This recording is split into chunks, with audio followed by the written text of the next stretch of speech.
కంచిపట్టు చీరల సామ్రాజ్యం, తెలుగు ప్రజల షాపింగ్ ప్రపంచం వారాహి సిల్క్స్. కూకట్పల్లిలో ఏప్రిల్ 4న గొప్ప ప్రారంభం. శ్రీనివాస్ గారు, నేను అనేది ఏంటంటే ప్రతి పార్టీకి ఒక రకమైనటువంటి కల్చర్ ఉంటుంది, ఇన్హరెంట్గా ఉంటుంది. మీకు తెలుసు, నేను ప్రత్యేకంగా చెప్పాల్సిన అవసరం లేదు. కొన్ని వర్గాల డామినేషన్ కూడా ఉంటుంది ఆయా పార్టీల్లో.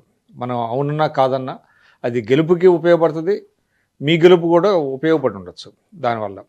అంటే మీరు సంస్థాగతంగా మీ నియోజకవర్గంలో అక్కడ సామాజిక సమతుల్యతని సాధించాలని మీరు అనుకుంటున్నప్పుడు మీరు పబ్లిక్గా చెప్పాల్సిన అవసరం ఉందా ఆ మాట? ఏ మాట?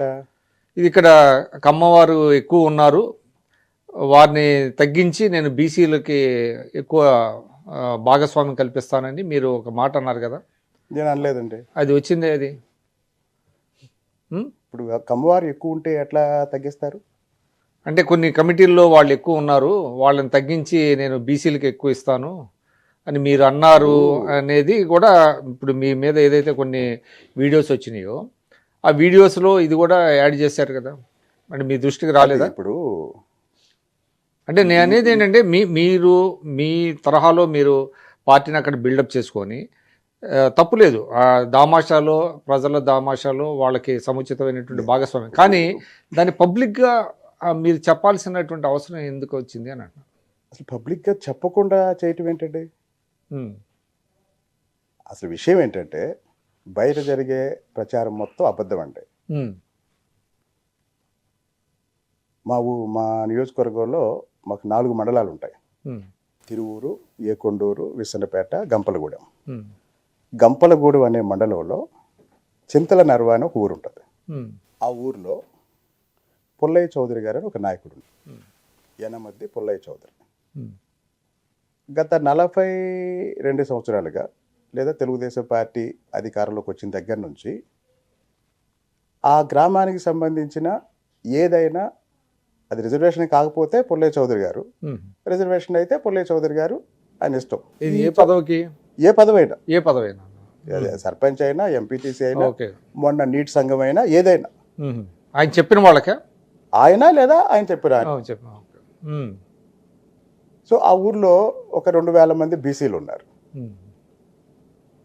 సో వాళ్ళు నా దగ్గరకు వచ్చి అడిగినప్పుడు ఏమంటే నేను చెప్పింది ఏంటంటే, ఇన్నాళ్ళు పుల్లయ్య చౌదరి గారే ఏ అవకాశం వచ్చినా ఆయనే చేశాడు, అది రిజర్వేషన్ అయితే ఆయన ఇష్టం వచ్చిన మనిషిని పెట్టాడు. ఇప్పుడు మళ్ళీ కోఆపరేటివ్ సొసైటీ చౌదరి గారు కొడుకు అడుగుతున్నాడు, దాన్ని నేను బీసీకి ఇద్దాం అనుకుంటున్నాను. ఇది అసలు విషయం. సో ఆ నాయకుడి పేరు పుల్లయ్య చౌదరి గారు. ఆ ఊరు పేరు ఆ ఊరు పేరు చింతల నర్వ. ఆ నాయకుడి పేరు పుల్లయ్య చౌదరి గారు. సో చౌదరి గారు అని పేరు వచ్చింది కాబట్టి దీన్ని కులానికి అంటగట్టి మొత్తం కులానికి వ్యతిరేకంగా మేము మాట్లాడినట్టు ప్రచారం చేశారు. ఇంకోటంటే, ఒక ఎమ్మెల్యే కానీ లేదా ఒక రాజకీయ నాయకుడు ఎవరైనా సరే రాజకీయంగా ఇబ్బంది కలిగే లేదా నష్టం కలిగే నిర్ణయాలు ఎవరైనా తెలిసి తీసుకుంటారా? తెలిసి ఎవరు తీసుకోరు, అది హరాకిరి అవుద్ది. కాబట్టి నన్ను విమర్శించాలనుకొని ఏదో ఒక ముద్రయాలనుకొని, ఇప్పుడు నేను మళ్ళీ చెప్తున్నానండి, ఇప్పుడు పదవులన్నీ చౌదరి గారు కాదు, ఆ ఊళ్ళో ఉన్న బీసీలకు ఇద్దాము, ఎస్సీలకు ఇద్దాము, అందరికి ఇద్దాము, ఇది నేను చెప్పింది. అంటే మైక్ ముందు చెప్పారు మీరు? వేదిక మీద చెప్పాను. వేదిక మీద బీసీలందరూ సమావేశం ఏర్పాటు చేసినప్పుడు వేదిక మీద చెప్పాను నేను. ఇంకో విషయం, ఆ కార్యక్రమం జరిగింది, దాని మీద కొన్ని 100 వీడియోలు చేసి నన్ను విమర్శించారు. అది జరిగిన 4 రోజుల తర్వాత చౌదరి గారు వాళ్ళ ఊర్లో నన్ను ఒక కార్యక్రమానికి తీసుకెళ్లారు.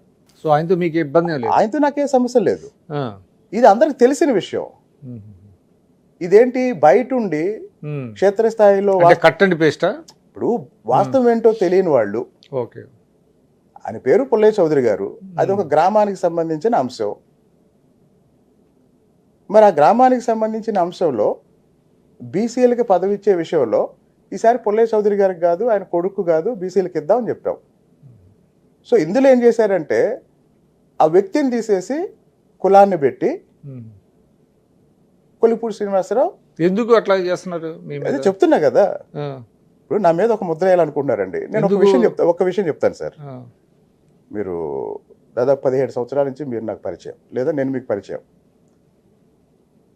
మీరు చెప్పండి, మీరు కొన్ని వేల మంది రాజకీయ నాయకులు చూశారు, మంత్రులు చూశారు, ఎమ్మెల్యేలని, ఎంపీలని, ముఖ్యమంత్రుల్ని దగ్గరగా చూశారు మీరు. తర్వాత నేను కూడా మీకు బాగా తెలుసు. నేను ఎప్పుడైనా విషయం ఏదైనా ముసుగులో చెప్పే అలవాటు నాకుందా? నాకు లేదు. పోనీ మనసులో ఒకటి పెట్టుకొని పైకి ఒకటి చెప్పే అలవాటు ఉందా? అది కూడా లేదు. సుమన్ టీవీలో మీ పర్సనల్ అండ్ బిజినెస్ ప్రమోషన్స్ కోసం కింది నెంబర్కి కాంటాక్ట్ చేయండి.